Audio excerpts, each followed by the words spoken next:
Parole de femme. Et comme je l'avais dit hier, aujourd'hui, c'est le dernier jour. Et oui, je vous avais prévenu.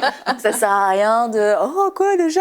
On l'a dit hier, n'est-ce pas? Vous étiez en train d'essayer de nier la vérité, mais pourtant, la réalité. Et pourtant, c'est ça, aujourd'hui, c'est le dernier jour. Mais je crois, Pasteur Dorothée, vous avez été avec nous toute cette semaine et qu'il y aura encore de nombreuses semaines. Vous viendrez nous voir. Sûr. Et puis pour parler aux femmes, c'est super.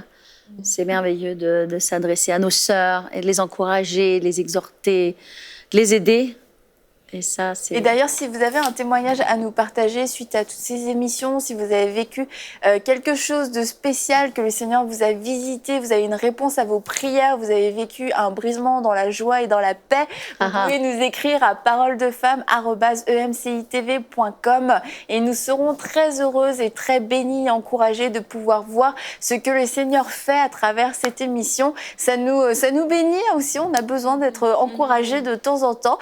Et merci à vous, Pasteur Dorothée, d'avoir déversé tout au long de cette semaine, d'avoir partagé.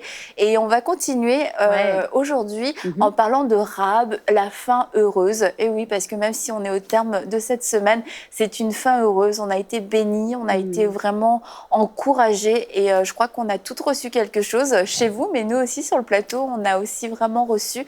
Et aujourd'hui, on va commencer en tout cas avec Rahab, parce que nous parlons du caractère depuis le début de la semaine. Et Rahab est une femme aussi qui s'est démarquée dans son temps, qui a fait quelque chose vraiment un geste peut-être, qu'on n'attendait pas d'elle, mais ça a changé toute sa vie, toute la vie de sa famille aussi. Amen, absolument. Rahab est une femme remarquable qui, elle aussi, est entrée dans l'histoire, au panthéon des grandes personnes. Et pourtant, Rahab, elle a derrière elle un lourd passé, parce qu'on sait que Rahab était une prostituée. Et je pense à toutes les personnes qui ont un lourd passé. Et beaucoup viennent à Christ avec une histoire, avec un bagage. Et elles se demandent, comment est-ce que je peux servir Dieu? Est-ce que je suis digne? Est-ce que j'ai le droit? Est-ce que c'est possible? Mais Jésus est venu réécrire notre histoire à nous toutes. Amen. Et aucun d'entre nous n'avons été parfaits dans notre vie. On a commis des erreurs et Jésus est celui qui vient nous donner de l'espoir, nous donner une destinée, une vie à nouveau. On revient dans la destinée. Amen. Parce que chacune des femmes dont on a parlé nous montre la destinée, nous montre le ministère, nous montre qu'elles ont été utilisées par Dieu. Elles ont permis à Dieu de les utiliser. Et Rahab, elle a permis à Dieu de l'utiliser. Donc elle était une prostituée, elle était notoire. Il semblerait qu'elle n'était pas simplement une prostituée de rue, enfin elle était une prostituée du temple. Donc il y avait vraiment aussi l'idolâtrie et toutes ces choses qui étaient impliquées. Et puis elle a accepté de recevoir chez elle des hommes qui étaient là en train d'espionner le pays. Et elle les a acceptés, elle a pris sur elle-même l'image, le regard, le jugement, et elle a voulu faire quelque chose pour Dieu. Elle a surmonté en fait le préjugé, l'image qu'on a pu avoir sur elle. C'est ça un petit peu l'histoire de Rahab. Et puis elle a vraiment donné sa vie à Dieu. Elle a vraiment changé de camp. Et elle a embarqué toute sa famille avec ça. Et vous aussi. C'est votre histoire, c'est notre histoire. Et c'est pour ça que Dieu veut nous libérer de notre passé, de notre culpabilité, etc., pour nous faire rentrer dans sa vie, dans sa destinée. Et ce qui m'interpelle à chaque fois sur l'histoire de Rahab, c'est de me dire, c'était vraiment pas là où on l'attendait. Si on nous avait demandé d'écrire l'histoire de Rahab avant, ok, voilà, Rahab est une prostituée du temple, il y a les espions qui arrivent. Que pensez-vous que Rahab va faire? Tu mises pas forcément sur ce genre de femmes pour sauver leur vie et pour sauver sa propre vie. Et tu dis, on peut vivre certaines vies et des vies d'addiction, des vies de débauche, toutes sortes de choses. Et on croit que les gens peuvent être heureux, de destruction. On croit que les gens sont satisfaits dans cette vie, mais finalement, lorsqu'ils ont l'opportunité d'entendre parler du Seigneur, lorsqu'ils ont une porte de sortie dans leur vie qui finalement les accable, il y a des gens, ils ont soif, ils veulent s'en sortir. Et ces espions, ils sont venus frapper à sa porte, ils sont arrivés chez elle. Et je crois que de la même façon, le salut peut arriver chez des prostituées, chez tout un tas de personnes qui vivent des vies de débauche. Et on peut croire, non, Rahab, elle s'en fiche. Rahab, qu'est-ce qu'elle en a à faire? Elle n'est pas récupérable, elle est avec ses idoles et ses machins et tout ça. Des hommes, tu sais, pour elle, des hommes, c'est quoi? Et non, parce qu'il y avait, c'est sûr, c'est certain qu'il y avait quelque chose en elle qui disait, j'aime pas ma vie. Je crois qu'il y a une meilleure vie. Et je suis peut-être née du mauvais côté, dans la mauvaise famille. J'ai pris des mauvais choix. Mais ce jour-là, parce qu'elle a pris une décision pour le Seigneur, sa vie a basculé, en fait. Amen. Jésus a dit, je ne suis pas venu pour les bien portants, mais je suis venu pour les malades. Donc, il est venu pour les gens qui sont brisés. Et c'est vrai que c'est important de parler d'addiction. Il y a tellement de gens qui sont dans des addictions aujourd'hui. L'addiction est partout, on est vraiment dans un monde incroyable. Puis de plus en plus jeune, l'addiction à la pornographie, l'addiction aux écrans, aux jeux, à la drogue, à l'alcool, au sexe, à toutes les addictions possibles. L'addiction, elle détruit notre image, elle détruit notre confiance en nous. Et voilà, et Jésus est venu nous libérer de l'addiction, nous libérer du passé, des liens, des chaînes. Cette femme, elle a choisi Dieu. Elle est quand même une des premières personnes dans l'Ancien Testament qui va être la représentation du sang de Jésus, puisqu'elle va accrocher cette cordelette rouge, cramoisie, qui est la représentation du sang, et elle va mettre toute sa famille sous le sang de Jésus. Et puis voilà, le salut va entrer dans sa maison. Et c'est une belle représentation. Que ce soit avec une prostituée et non pas avec une gentille dame qui était quasiment une sainte. Non, c'était avec une prostituée. C'est ce que Dieu veut. Dieu veut ces gens qui sont cassés, les cabossés de la vie, les désespérés de la vie. Personne ne peut investir ou miser sur eux, mais Jésus mise sur ces personnes détruites. Certaines d'entre vous, peut-être, vous êtes dans des situations où vous êtes détruites, vous dites comment est-ce que je vais être libérée de cette addiction? Mais Jésus pose ses yeux sur vous et il est celui qui vous libère. Amen. Et il va changer votre vie, votre histoire, votre destinée. Mais accrochez-vous à lui et soyez comme Rahab qui a choisi, elle a choisi son camp. Il faut que vous choisissiez Dieu. Amen. En fait, je m'imagine que dans cette histoire, je suis créative, J'aime ça. mais j'ai pas l'impression que les espions, en fait, lui sont comme tombés dessus. Je m'imagine, qu'elle se disait qu'elle était malheureuse, qu'elle aimait pas sa vie et qu'elle a peut-être crié à Dieu pour une délivrance quelconque. Et en fait, c'est qu'elle aurait pu passer à côté de la grâce, mais vraiment, elle a saisi l'opportunité. Ouais. Elle a saisi l'opportunité que Dieu lui a donné de lui envoyer les espions.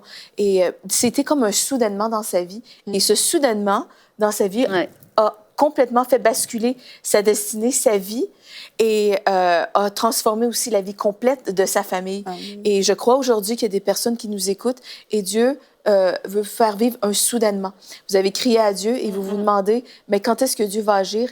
Et aujourd'hui, Dieu vous libère de cette dépendance dont vous êtes incapable de vous débarrasser par vous-même. Et c'est l'Esprit de Dieu qui est envoyé. Et vous vivez cette libération dès cet instant parce que Jésus-Christ vous a libéré. Et Dieu veut transformer votre vie complètement. Votre vie va basculer si vous vous abandonnez complètement à lui. Et je crois vraiment que... comme Rahab est devenue dans la lignée de Jésus-Christ, justement, comme vous avez dit, dans le Hall of Fame. Encore la destinée, oui. C'est ça. Eh bien, Dieu veut faire de vous quelqu'un dont on va se rappeler de votre vie. Une fois que vous allez être parti, Dieu veut qu'on se rappelle de vous pour votre justice. Et comme on a déjà dit cette semaine, c'est pas le début de notre vie qui compte, mais c'est vraiment la fin. Et vous avez un choix aujourd'hui. Et comme Rahab a eu un choix d'accueillir les espions, aujourd'hui, on a le choix d'accueillir l'Esprit de Dieu dans notre vie. Puis ce qui est beau, c'est que Dieu n'a pas honte. Amen. On a quand même un Dieu extraordinaire. C'est vrai. Ouais. Non, mais est-ce qu'on se rend compte du Dieu qu'on sert? Est-ce lorsqu'on se rend compte de son amour, de son cœur, de sa modernité, je dirais même, de comment il est, quoi. Il a pas eu honte de mettre Rahab dans sa généalogie, dans la généalogie de Dieu. Moi, ça me bouleverse, quoi. C'est extraordinaire. Amen. Dieu, il ne regarde pas comme les hommes regardent, en fait. Parce que parfois, les choses qui empêchent à certaines personnes de faire ce pas, justement, dont on est en train de parler aujourd'hui, qui est tout simplement d'embrasser, de choisir la vie avec Jésus, c'est le qu'en dira-t-on. Ouais. C'est, voilà, il y a tellement de gens, toute la ville savait qu'elle était prostituée, en fait. Donc, elle aurait pu, comme ça, se dire, bah, les autres, qu'est-ce qu'ils vont penser de moi? On pense déjà que je suis assez mauvaise, ou j'ai déjà cette addiction, mais vraiment, ça, ce serait comme rajouter encore quelque chose en ma défaveur. Donc ça, c'est un point que les gens peuvent avoir comme argument. Mais ce qui compte à ce niveau, ou bien dans la vie même en général, c'est de faire les bons choix. Et elle, c'est le bon choix qu'elle a fait, en fait. Et le bon choix n'est pas souvent le regard des hommes. C'est vraiment le regard que Dieu pose sur une situation qui est la part à prendre, en fait. S'il y a une inclinaison à prendre, que ce soit toujours celle de Dieu qu'on prenne, plutôt que de prendre l'inclinaison des hommes. Et c'est ce qu'on est en train de voir aujourd'hui, c'est qu'aucun cas n'est trop difficile pour Dieu. Et je le dis parce qu'il y a même des personnes qui ont déjà accepté le Seigneur Jésus, mais qui restent toujours comme dans leur passé, dans la prison de leur passé, en fait. Mais vraiment, cette prison, ces liens sont brisés, en fait, dès l'instant qu'on accepte le Seigneur Jésus. Et c'est aussi cette marche à laquelle moi j'encourage, par la foi, de savoir que les liens sont brisés. Il y a certaines personnes, à cause des conséquences, peut-être des actions du passé, peuvent penser que non, elles sont encore dans cette spirale-là, peut-être parce qu'il y a des conséquences. Mais le lien est bel et bien brisé. Et Dieu est tellement bon, comme le pasteur Dorothée dit, il y a une prostituée dans la lignée de Jésus. Dieu est tellement bon que même les conséquences peuvent ne pas être le poids, où on peut vivre les conséquences de certaines actions, pas comme des fardeaux, mais vraiment, on peut être complètement libéré par la puissance de Dieu de toutes sortes de choses, en fait, qui font que notre destinée change tout simplement et va dans le meilleur des sens possibles pour notre vie. Et là, on a beaucoup parlé de salut, ce qui est vraiment un choix fondamental dans notre vie, le choix de base. Est-ce qu'on va choisir la vie? Est-ce qu'on va choisir la mort? Est-ce qu'on va continuer de vivre pour nous? Est-ce qu'on va choisir Jésus? Mais j'avais aussi vraiment cette pensée que une fois qu'on est sauvé, il y a aussi des choses. C'est peut-être une réputation, ou c'est peut-être parce qu'on a vraiment fait ces choses-là dans le passé, où on n'est pas comme ci, on n'est pas comme ça. Et du coup, on s'interdit de faire certaines choses et d'exprimer certains traits de caractère de Dieu parce que ça va trop surprendre les gens. Et c'est pas une question de salut, c'est vraiment une question d'être libéré, en fait. Et il y a des gens, il y a des choses qui brûlent dans leur cœur. Ça peut être vraiment, mais tout, un peu tout, de peindre. Ça peut être même des actes de compassion parce que on a une réputation de quelqu'un d'assez dur ou d'égoïste, et puis on se dit « Oh, je vais avoir l'air faible si je fais ça ». Et tout le temps, la perception des autres nous freine. « Ah non, mais ça va trop surprendre. Ah non, si je fais ça, on va me remarquer. » Ou alors, on va me dire « Ah, mais toi, t'es pas comme ça d'habitude. » Et cette peur peut tout simplement nous faire vivre un statu quo toute une vie. Et ça a l'air de rien du tout, de se dire « Oh, mais c'est pas grave et tout ». Mais c'est grave dans le sens où on se limite dans ce que Dieu nous demande de faire. Et quand on se limite, on porte pas autant de fruits qu'on devrait en porter. Et vraiment, je vais vous encourager, peu importe c'est quoi ces choses. Et sincèrement, je pense qu'il y en a certains, c'est des petites choses drôles, en fait, qui semblent rien du tout. Et c'est juste parce que vous voulez pas surprendre, vous voulez pas créer l'effet de surprise, et qu'on vous dise « Ah, toi, t'es comme ça. Ah, je pensais pas que t'étais comme ça. » Sincèrement, on s'en fiche. On s'en fiche. C'est un trait de caractère divin, et on doit manifester notre Père, et vous allez manifester votre Père, et les gens seront peut-être surpris la première fois, la deuxième fois, mais après, ce sera de bons nouveaux caractères. Je pense que c'est nous qui mettons les limitations à Dieu. plutôt que... Dieu est sans limite. Hein? Dieu a des projets extraordinaires pour notre vie. Et je pense que s'il dépose des rêves, justement, que ce soit... que si tout petit soit-il, je pense que Dieu peut atténuer la réaction ou peut-être la façon dont on va... Ça va atténuer notre perception. Oui, c'est ça, notre perception de la réaction, parce que je pense que des fois, c'est magnifié. Mais on n'a pas besoin de magnifier. Je pense qu'on peut laisser... Mais vraiment, j'ai vraiment pensé, c'est des trucs qui sont drôles. Genre, une femme qui veut pas se couper les cheveux parce que ça va trop créer l'effet de surprise. Mais sincèrement, faites-le, vous allez voir. On a cette tendance, effectivement, de vouloir être dans le moule, hein, d'être comme tout le monde et d'être dans la masse. Et c'est une chose qui est très forte, notamment chez les jeunes. C'est très difficile de grandir pour nos enfants et de devenir des adolescents. Et ils ne veulent pas déroger, ils veulent être dans le moule. Et c'est leur zone de sécurité. Mais en fait, la réalité, c'est quand on sort du moule. C'est quand on sort du moule qu'on devient différent de la foule, que en fait... c'est là que... Waouh! C'est là que ça devient intéressant. Tiens. C'est là qu'on devient Rahab, Esther, Ruth. Ouais. On sort de la foule. Et puis, je crois que c'est un peu le désir de tout le monde d'avoir une vie utile, d'avoir une vie qui sert à quelque chose. Les gens se suicident parce qu'ils trouvent que leur vie est totalement insignifiante. Mais absolument. Et c'est la foi. Mais donner... C'est pas une nouvelle phrase. Donner sa vie à Jésus, c'est sortir du moule. Rahab, on est encore là dans la puissance du choix. Elle a fait un choix. Elle a dérogé avec tout son peuple, tous les gens de Jéricho qui étaient là. Elle a fait un choix. Elle est sortie du moule. Et donner sa vie à Jésus, c'est révolutionnaire, quoi. Pour passer à l'histoire, il faut être audacieuse aussi. Et je pense que pour faire la coupe de cheveux qu'on souhaite faire depuis des années, mais qu'on n'ose pas. Changer de couleur aussi. Oui, encore changer de couleur, ou peu importe que ce soit se lancer dans une carrière totalement improbable. Personne dans notre famille s'est jamais lancé dans le cinéma ou la médecine. Ou équilibriste. C'est improbable. Le cirque, le showbiz. Équilibriste. C'est juste, c'est improbable. En fait, tu m'as fait pas mon idée. Hein. Oui, non, il faut être audacieux. Il faut être audacieux. Merci, audacieuse. Et j'encourage, je déclare que vous êtes audacieuse. C'est vrai. Et vraiment que je pense que si on suit l'inspiration de l'Esprit, la pensée de Dieu, eh bien, le reste, ça change rien. Ce que les gens vont dire, ça change rien, c'est pas ça qui va marquer l'éternité, c'est pas ça qui va marquer votre vie, mais c'est ce que vous allez avoir légué. Et si vous êtes une inspiration, moi, je suis une inspiration de l'audace. Dieu ordonne que nous soyons puissantes sur la terre. Qu'on sort de notre zone de confort. Il faut faire des choses extraordinaires pour vivre une vie extraordinaire, pour vivre le surnaturel de Dieu. Si on reste dans un moule...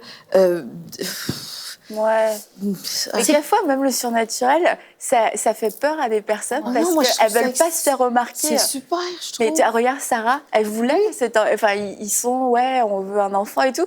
Puis après, elle dit, est-ce qu'une femme de mon âge va être enceinte? On va rire de moi. Tu te dis, tu vas promesse. Puis quand ça arrive, c'est comme Seigneur, visite-moi, mais je veux pas trembler, je veux pas tomber, je veux pas crier, je veux pas pleurer. C'est comme limité, tu vois. Et là, quand on s'abandonne, on dit, Seigneur, fais-le, réponds à ma soif. Il faut être prêt à ce que ce soit pas comme nous, on l'a souhaité, que ça remplisse pas notre cahier des charges à nous. C'est ça que je voulais dire, c'est que parfois on a nos standards à nous, en fait. Que voilà, moi je veux pas tomber, je veux pas faire ci, je veux pas faire ça. Mais quand on ouvre la porte à Dieu, il faut vraiment qu'on soit prêt à dire, peu importe ce que je pense, peu importe ce que les autres pensent, ce qui compte, c'est ce que Dieu fasse, ce qu'il a prévu de faire avec moi, en fait. Et c'est comme ça que l'histoire change souvent, parce que si on regarde à nous-mêmes comment on voit notre vie ou notre histoire, parfois, nos pensées sont tellement limitées qu'on ne voit pas ce que Dieu a vu, en fait. Mais quand on ouvre l'esprit et qu'on dit, OK, il faut que Dieu fasse ce que lui, il a prévu de faire, non seulement on est libéré, mais en plus, on est ouvert justement pour vivre une vie transformée, pour quitter du stade de prostituée à un autre stade. On est ouvert. Et moi, j'appelle les gens à être vraiment ouverts à ce que Dieu veut faire dans leur vie, en fait. C'est peu importe comment vous avez vu votre vie, comme Mathilde a dit, tant que c'est l'Esprit de Dieu qui dirige, soyons ouverts. Soyons ouverts pour des choses improbables. Soyons ouverts, je ne sais pas, Dieu peut demander à quelqu'un de partir, je ne sais pas, de servir peut-être dans une église, dans un certain département où la personne n'aurait jamais imaginé. Mais soyons ouverts à ces choses-là. Ne restons pas dans « Oh, j'ai mon agenda, voici ce que je fais ». On reste dans nos limites à nous. Comme elle aurait pu rester dans ses limites à elle, Rahab, elle ne serait jamais sortie, elle serait morte. C'est vrai. Mais nous, parfois, on est là dans nos limites. Ouais, Et il faut qu'on apprenne à juste s'ouvrir à Dieu pour que lui qu'il fasse ce qu'il a prévu et que nous, on puisse juste bénéficier de ce que Dieu a prévu, qu'on puisse aller dans la direction de Dieu. Ça, ça amène quelqu'un dans sa destinée, en fait. Et ça change une histoire. Il y a une autre femme qui a eu un tournant dans son histoire et qui a eu une fin heureuse, en tout cas une plus belle fin que son début. C'est la femme samaritaine qui a rencontré Jésus au puits. On se retrouve encore avec une femme atypique, une femme qui a eu 5 maris et celui avec lequel elle est n'est pas son mari. Donc voilà, elle porte un passé derrière elle, elle a une histoire. Et elle se cache, elle est dans sa zone de confort, elle va au puits quand il n'y a personne, etc. Et Jésus vient, la confronte. Jésus veut nous confronter. Et cette femme, elle est sèche, en fait. Encore, on se retrouve... on peut parler de la présence de Dieu cette semaine, on a parlé de Marie, on a parlé... voilà. Et d'Esther aussi, et de sa vie spirituelle, mais elle est sèche, quoi. Et elle va au puits, et Jésus lui dit j'ai de l'eau à te donner.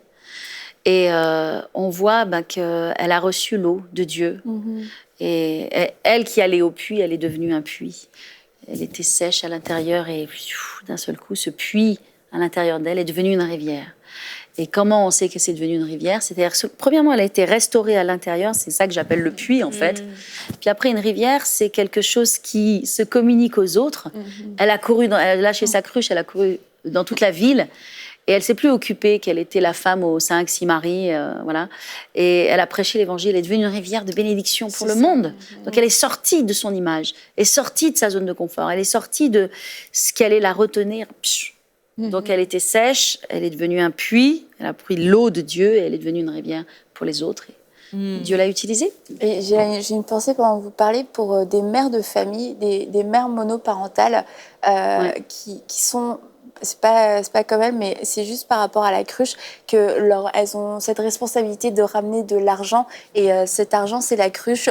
On va travailler, c'est dur, on ramène. Et vous pensez que c'est ça vraiment le plus important que vous devez ramener dans votre foyer et à vos enfants. Ouais. Et je vais vous encourager à passer du temps dans la présence de Dieu pour vous remplir d'une autre eau, d'une eau qui va pouvoir inonder votre foyer, qui va pouvoir inonder vos enfants, une eau qui va les laver aussi. Et cette eau-là est beaucoup plus précieuse et beaucoup plus efficace, mais c'est une eau que vous trouverez seulement dans la présence de Dieu. Donc oui, c'est important que vous travaillez, mais cette femme a délaissé sa cruche parce qu'elle portait une eau en elle, elle n'avait plus besoin d'une petite cruche, et vous avez besoin de déverser cette eau divine dans votre foyer, plus que de l'argent, Amen. Plus que de la nourriture, parce que c'est ce dont vraiment vos enfants ont besoin. Amen. Donc recevez cette Amen. parole Amen. et soyez visités. Amen. Et on peut dire vraiment, Seigneur, remplis-moi.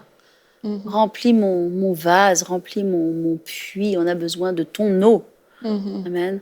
On a besoin de l'eau de Dieu dans nos cœurs, dans nos vies désespérément. Est-ce que vous voulez prier pour les femmes pour qu'elles soient remplies? On est à la fin de cette semaine. D'accord, et je crois qu'il y a une soif qui s'est créée pour faire partie de l'histoire, pour ne plus suivre la foule, briser le moule, et qu'il y a cette soif de vivre plus. Ouais, il y a cette soif de Dieu, et toute cette semaine, on a travaillé à ça, absolument. On va prier, effectivement. Seigneur Père, nous te remercions. Alléluia, nous avons tellement faim et soif de toi, et il y a avec nous tellement de personnes aussi qui ont soif de plus. Seigneur, je prie vraiment que l'eau que tu es venu apporter entre maintenant dans ces vases, dans ces cœurs, qui sont peut-être sèches, secs, qui sont peut-être pris par l'activisme dont on a parlé cette semaine, d'être pris de tous les côtés, tirés aussi et faire qu'on est sec. Mais Seigneur, maintenant, merci pour l'eau de ta présence, l'onction, Seigneur, qui entre dans la vie.